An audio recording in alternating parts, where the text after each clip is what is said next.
10 ലക്ഷത്തിന്റെ മുതലാ. കണ്ടുപിടിച്ചില്ലെങ്കിൽ ചെലവാക്കിയ കാശിന് ഞാൻ അവിടെ പോവും. കാശ് മാത്രമാണോടാ? ഒന്നിനും ബുദ്ധി വളർച്ചില്ലാത്ത പാവല്ലേ അത്? എന്തെങ്കിലും സംഭവിച്ചാലാ? ഒന്നുമില്ലെങ്കിൽ നിന്റെ അനിയനല്ലോ. എന്തെങ്കിലും സംഭവിച്ച എന്റെ അനിയൻ, അല്ലാത്ത സമയത്ത് മുഴുവൻ നിങ്ങളുടെ അനിയൻ. അതാ ഞാൻ പറഞ്ഞത്, രക്തം രക്തത്തെ തിരിച്ചറിയുമെന്ന്. ഞാനിഞ്ഞ് മിണ്ടിയ തന്റെ രക്തത്തെ താൻ തിരിച്ചറിയും. ഇയാളെന്താ പല്ലില്ലാത്ത ഡ്രാക്കുളക്കണ? വയറ് നിറച്ച് ബിയർ ചാപ്പാട് അടിച്ചതല്ലേ, എവിടെയെങ്കിലും ചുരുണ്ടുകൂടി കിടക്കുന്നുണ്ടാവും. ഉറങ്ങിയാലും കൊളർത്തണ്ട, സുഖമായിട്ട് ഉറങ്ങിക്കോട്ടെ. നമുക്ക് പോയിക്കിടന്ന് ഉറങ്ങിയിട്ട് നാളെ കാലത്ത് നോക്കാന്നേ. അയ്യോ, നമ്മൾ തപ്പി തപ്പി ഊട്ടിയെത്തിയതാ. ഊട്ടിലെത്തിയ ഊട്ടി ബാങ്ക്. അത് ഊട്ടിയെ വേങ്ങ. ഇവിടെയൊക്കെ അങ്ങനെ വായിക്കണേ. ആ, ചെലപ്പോ അവൻ യൂറോ മാറാൻ ബാങ്കിൽ കയറി കാണും. അതിനൊക്കെയുള്ള ബുദ്ധി ഉണ്ടോ? ഇത്രക്കാർക്ക് ബാങ്ക് കാണുമ്പല്ലേ ബുദ്ധി വെക്കണത്. സെക്യൂരിറ്റിനോട് ചോദിക്കല്ല. സെക്യൂരിറ്റി സാറേ, ചേട്ടാ, അതെ, ഈ ഒരു പയ്യൻ കഴുത്തില് ബാഗ് തൂക്കിട്ടിട്ട് ഈ പൂച്ച മത്തിത്തല കടിച്ചു പിടിച്ച് കൊണ്ടുവരുന്ന പോലെ സോഡ ഗ്ലാസ് ഒക്കെ വെച്ചിട്ട് കണ്ടൊരു പന്തികേട് പോലത്തെ സാധനം ഇതിലെ പോണണ്ട. അതിപ്പോ രാത്രി 8 മണി കഴിഞ്ഞാൽ ഇതിലേ പോണ മിക്ക ആൾക്കാരെ കണ്ടാലും പന്തികേട് പോകും. തൊട്ടപ്പുറത്ത് ബാർ റെസ്റ്റോറന്റാ. അപ്പൊ നിങ്ങൾക്ക് ഉണ്ടല്ലോ ഒരു പന്തികേട്. ഞാൻ ആ പന്തികേടല്ല ഉദ്ദേശിച്ചത്. ഇത് എങ്ങനെയാണൊന്ന് പറഞ്ഞു മനസ്സിലാക്കാം ചേട്ടാ. അതെ, ഇങ്ങനെയൊക്കെ നടന്നിട്ട് ഒരുമാതിരി അങ്ങനത്തെ ഒരു സാധനം. പിന്നെ നിങ്ങൾ വേറൊന്നും വിചാരിക്കരുത്. ഞാൻ ഈ റോട്ടിൽ കൂടെ പോണ ആൾക്കാരെ നോക്കാൻ വേണ്ടി എവിടെ ഇരിക്കുന്നത്, ഈ ബാങ്ക് നോക്കാൻ വേണ്ടി ഇവിടെ ഇരിക്കുന്നത്. അറിയോ, ഈ റോട്ടിൽ കൂടി നടന്നു പോണവര് തന്നെയുള്ള ബാങ്ക് കുത്തിപ്പൊളിക്കാൻ വന്നത്, അല്ലാതെ ഹെലികോപ്റ്ററൊന്നുമല്ല വന്നിറങ്ങണത്. ആഹാ, അപ്പൊ നിങ്ങൾ എല്ലാവരും കൂടെ ബാങ്ക് കുത്തിപ്പൊളിക്കാൻ വന്നിരിക്കുകയാണല്ലേ? ആണെങ്കിൽ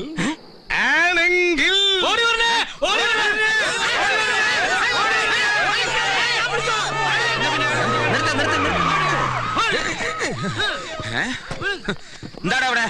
എന്റെ പൊന്നു സാറേ, ഇവരിവിടെ വന്ന് എന്തോ കോപ്രായോ കാട്ടി ബാങ്ക് കുത്തിപ്പൊളിക്കുന്നു പറഞ്ഞ എന്നെ ഭീഷണിപ്പെടുത്തുകയാണ്. അയ്യോ സാറേ, ഞങ്ങൾ അങ്ങനെ ഒന്നും പറഞ്ഞിട്ടില്ല. എങ്ങനെ പറഞ്ഞാലും ഇപ്പൊ എനിക്ക് എന്നോട് തന്നെ അസൂയ തോന്നിയാണ്. അടങ്ങുമോനെ, എങ്ങനെയുണ്ട് ദാമോദര? എന്റെ ഷാർപ്പ്നെസ് ഒറ്റ നോട്ടത്തിൽ തന്നെ പിടിച്ചില്ലേ? അയ്യോ സാറ്, ഞങ്ങൾ കള്ളന്മാരല്ല.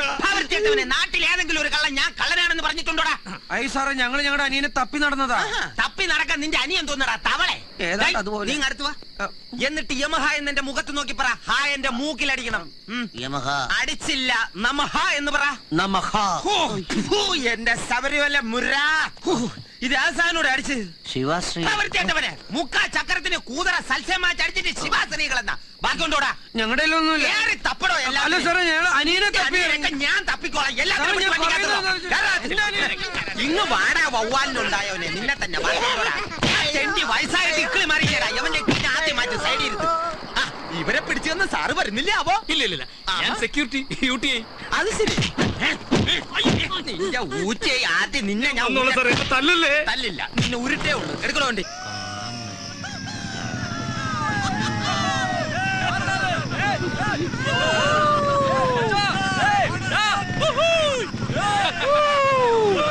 ഹലോ, എവിടുന്നാ? ഇത് വീലാടാ. സ്പീൽബർഗിന്റെ പടത്തിൽ നിന്ന് ഇറങ്ങി വന്നതാണോ? വന്ന പറക്കം തളിക്കാ പോയാ. ഈ കേസ് കൊള്ളാലോ. ഇത് എവിടെന്ന് കുറ്റിയും പറിച്ച് പറയണ്? ഈ സാധനം മൊത്തത്തിൽ കൊള്ളാലോ. കൈകാര്യം ചെയ്ത് വിട്ടാലോ?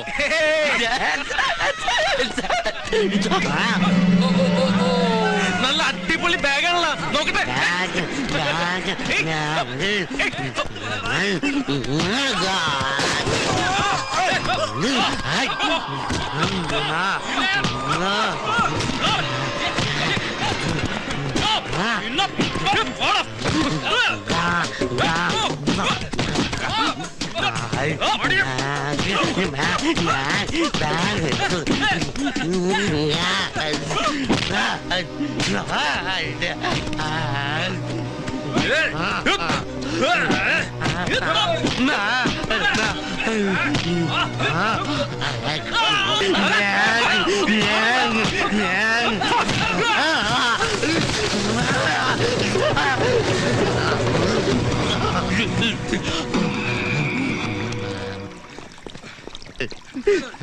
നോക്ക്.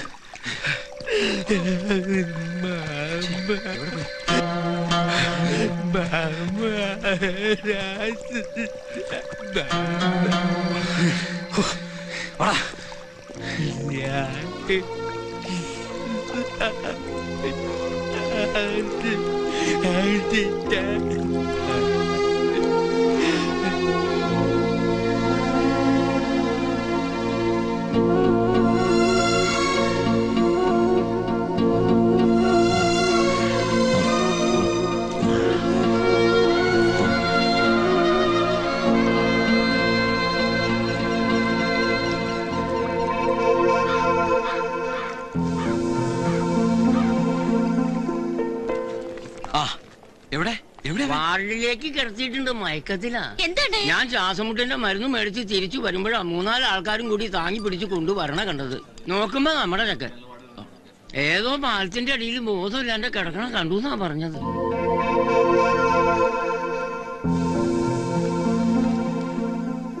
ആരാ നിങ്ങളൊക്കെ?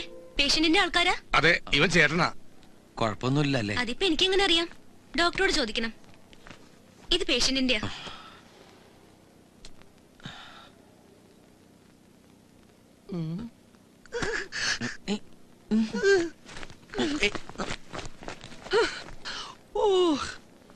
ഓരോന്നിനും ഓരോ സമയമുണ്ട് മോനെ ചന്ദ്ര. ഈ ബാഗിന് വേണ്ടിയുള്ള യുദ്ധത്തിൽ തലക്കടിയേറ്റ് ഇതേ ആശുപത്രിയിൽ ഒരാഴ്ച കിടന്നവനല്ലേ നീ? അതേ ആശുപത്രിയിൽ വെച്ച് ദൈവമായിട്ട് തന്നെ നിന്റെ കയ്യിൽ കൊണ്ടു തന്നിരിക്കുകയാണ്. പാവം നിന്റെ ആകാശിന്റെ അവസ്ഥയിൽ ദുഃഖമുണ്ടെങ്കിലും ഇനി കാത്തേക്കാൻ ഈ ചന്ദ്രന് വയ്യന്റെ ബാഗെ ക്ഷമിക്കുക. മനസ്സ് ശാന്തമാക്കി യൂറോ ദൈവങ്ങളെ ധ്യാനിച്ച് ഞാനിതാ തുറക്കുകയാണ്. യൂറോ. ഓഹോ, ബിരിയാണി കട്ട്ലാസം കിട്ടാൻ തക്കാളി കട്ട് ചെയ്തിട്ട പോലെ യൂറോന്റെ മീനെ പൂമ്പാറ്റ വെതറിക്ക കൊച്ചു കള്ളൻ. യൂറോ കിട്ടി. ഇതെന്താ ഡയറിയാ? താഴ്ത്ത് പൂട്ടി വെച്ചൊക്കെയാണല്ലോ. മനുഷ്യൻ ഇങ്ങനെ ആക്കാന്ന് പാടില്ല. അവിടെ അതിന് ഇനിയും ബോധം വന്നിട്ടില്ല. അപ്പഴോ അവൻ ചോദിച്ചു, ഇനി ബോധം വന്നിട്ട് എല്ലാം തീർന്നില്ലേ? ദൈവം ഇതിന്റെ ഇടയിൽ ഇതിനകത്തിരുന്ന യൂറോ മുഴുവൻ തീർത്തു നീ. എന്റെ സമനില തെറ്റിക്കല്ലേട്ടാ. ഈ ബാഗിന് വേണ്ടി ഞാൻ നടത്തിയ സംഭവ ബഹുലമായ ത്യാഗങ്ങൾക്ക് ആര് സമാനം പറയൂടാ? ദേ നോക്കിയേ, കുറച്ച് പ്ലാസ്റ്റിക് പൂമ്പാറ്റയും ഒരു താഴത്തെ കൂട്ടിയ ഡയറിയും. ഡയറിയാ?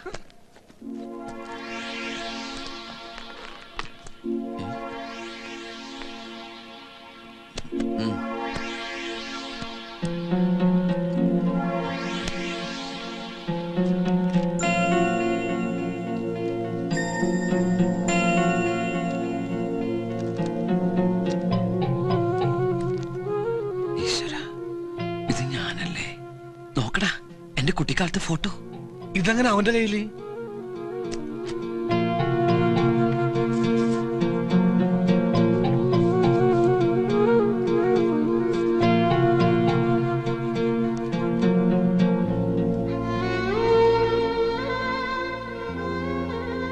അമ്മയുടെ ആനന്ദിന് നിന്റെ ഓർമ്മകളിൽ നിന്ന് പോലും ഒരുപാട് ദൂരത്തിലാണ് ഈ അമ്മ. എന്റെ മോന്റെ മനസ്സിൽ ഈ അമ്മയെക്കുറിച്ചുള്ള ചിത്രം എന്തായിരിക്കുമെന്ന് അമ്മയ്ക്ക് ഊഹിക്കാം. സാരമില്ല, അമ്മയ്ക്കതിൽ വിഷമമില്ല. തെറ്റമ്മയുടെ തന്നെയല്ലേ. അന്ന് പടിയിറങ്ങി പോരുമ്പോ കാല് പിടിച്ച് അപേക്ഷിച്ചിട്ടും മോന് വിട്ടുതരാതെ പിടിച്ചു വച്ച അച്ഛനോടുള്ള വാശിയായിരുന്നു അമ്മയ്ക്ക്. അതിനിടയിൽ വേദനയോടെയാണെങ്കിലും നിന്നെ അമ്മ മറന്നു കളഞ്ഞു. മാപ്പ്. നീ വളരുന്നതും വലിയ ആളാവുന്നതുമൊക്കെ മനസ്സിൽ സങ്കല്പിച്ച് ഇത്ര നാളും അമ്മ കരഞ്ഞു തീർത്ത കണ്ണുനീര് ആരും കണ്ടിട്ടില്ല. എല്ലാ സങ്കടങ്ങളും മറക്കാൻ പിന്നെ ഈശ്വരൻ അമ്മയെ അനുഗ്രഹിച്ചു തന്നതാണ് നിന്റെ ഈ പാവ അനിയനെ. അവനെ സ്നേഹിച്ചും ലാളിച്ചും കൊതി തീരുന്നതിന് മുൻപ് ദൈവം വീണ്ടും പരീക്ഷിക്കുകയാണ്. മരിക്കാൻ അമ്മയ്ക്ക് പേടിയുണ്ടായിട്ടല്ല, പക്ഷേ ഇവന്റെ നിഷ്കളങ്കമായ ഈ ചിരിയുടെ മുമ്പില് അമ്മ തോറ്റുപോവുകയാണ്. ലോകം എന്താണെന്നറിയാത്ത അവന് ഇനി ഈ ലോകത്തിൽ ആകെയുള്ളത് കൂടപ്പിറപ്പായ നീ മാത്രമാണ്. അവനെ നീ ഉപേക്ഷിക്കുകയില്ലെന്ന് അമ്മയ്ക്ക് ഉറപ്പുണ്ട്. എത്രയും പെട്ടെന്ന് അവനെ നിന്നെ ഏൽപ്പിക്കുന്നത് വരെയെങ്കിലും മരണം നീട്ടിക്കിട്ടണമെന്ന ഒറ്റ പ്രാർത്ഥനയെ അമ്മയ്ക്ക് ഇപ്പോഴുള്ളൂ.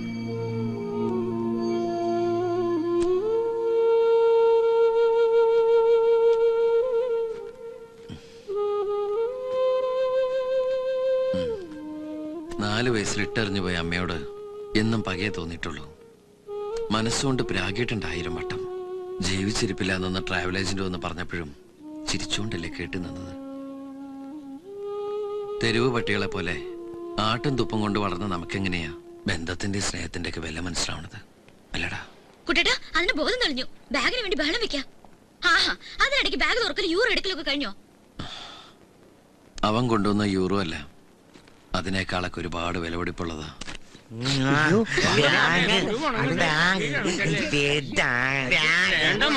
ബാഗ് പേഷ്യന്റ് കൊടുക്കാം. ഇന്ന്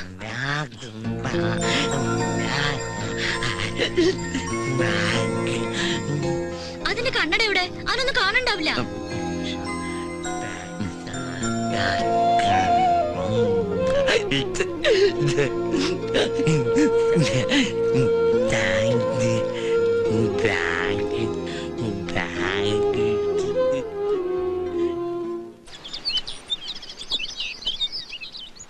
ആ കുത്തി കുത്താനവരും പൊക്കല്ലേ കുത്ത് കരിങ്കുത്ത്.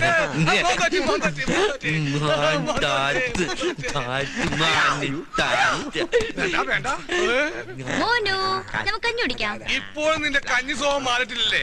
ഒന്നിനും നല്ല ദിവസമല്ലേ? ആകാശം മോൻ ആശുപത്രിയിൽ നിന്ന് വന്ന് ആകാശത്തിലെ കാർമേഘം മാറി ഇന്നെങ്കിലും നിനക്ക് കുറച്ച് ചിക്കൻ ബിരിയാണി അവന് കൊടുത്താ നമുക്ക് കഴിച്ചൂടെ?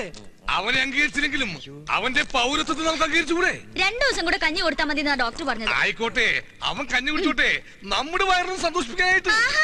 നമ്മുടെ വയറിനെ സന്തോഷിപ്പിക്കാനേ ഞാനിവിടെ ഹോട്ടൽ നടത്തില്ല. ഒന്ന് എണീറ്റ് പോയേ. നമുക്ക് കഞ്ഞി കുടിക്കണ്ടേ? നോക്ക്, ഇനി മുതല് മോന്റെ കാര്യങ്ങൾ ആരും നോക്കിയില്ലെങ്കിലും ഈ ചേച്ചി നോക്കിക്കോളാം കേട്ടോ. ഇനി പറ, മോന്റെ ആരാ ഞാൻ? മമ്മയല്ല, ചേച്ചി. മോനോ, നിക്ക്. ദേ, ഇത് കഴിക്ക്, കഴിക്ക്. കുട്ടേട്ടാ, ഇത് കണ്ടോ? ഞാൻ കഞ്ഞി ഉണ്ടാക്കി കൊണ്ടുവന്നിട്ട് ഇവൻ കഴിക്കണില്ല. അവൻ കഴിച്ചോളും, നീ അവനെ ഭ്രാന്ത് പിടിപ്പിക്കല്ലേ. പാവം. ഓ പാവം. ഇപ്പൊ എല്ലാവർക്കും ഇതൊരു പാവായി. എല്ലാരും കൂടെ എന്തൊക്കെയാ ഇതിന് പറയും കാണിക്കും ചെയ്തിരുന്നേ. ഞാനേ ഉണ്ടായിരുന്നുള്ളൂ ഒന്ന് സപ്പോർട്ട് ചെയ്യാൻ.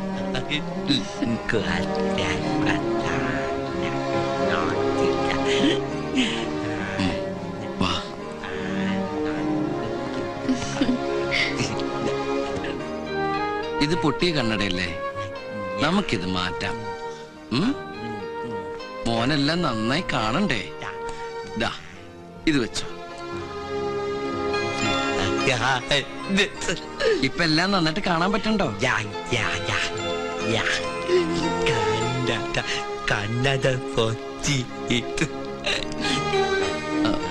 ഇതെന്തത്, ഡബിൾ ഡെക്കറോ? മോനെ ഒരു കണ്ണട മതി കേട്ടോ. നോക്കി, മോന്റെ ഈ ബാഗിലെ ഫോട്ടോയിലുള്ളത് ആരാ പറയേ? അത് മോന്റെ ചേട്ടന്റെ കുട്ടിക്കാലത്തുള്ള പടാ. ആ കുട്ടിച്ചേട്ടൻ വളർന്നു വലുതായതാ ഈ ചേട്ടൻ, മനസ്സിലായോ? അപ്പൊ ഞാനാരാ?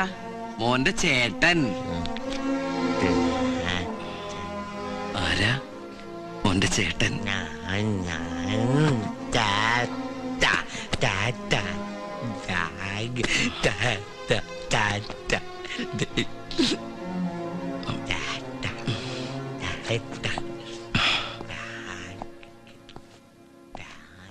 അവൻ എന്നെ മനസ്സിലാവണില്ലോടാ. അത്ര പെട്ടെന്ന് മനസ്സിലാക്കിയെടുക്കാനുള്ള ബുദ്ധി അതിനുണ്ടോടാ? അമ്മ ഏട്ടനാണെന്നും പറഞ്ഞ് അതിനെ പഠിപ്പിച്ചിട്ടുണ്ടാവുക. കുട്ടേട്ടന്റെ 4 വയസ്സുള്ള ആ ഫോട്ടോ കാണിച്ചിട്ടാവും അതിന്റെ മനസ്സിൽ പതിഞ്ഞിട്ടുണ്ടാവുക ആ 4 വയസ്സുള്ള ഏട്ടനെ.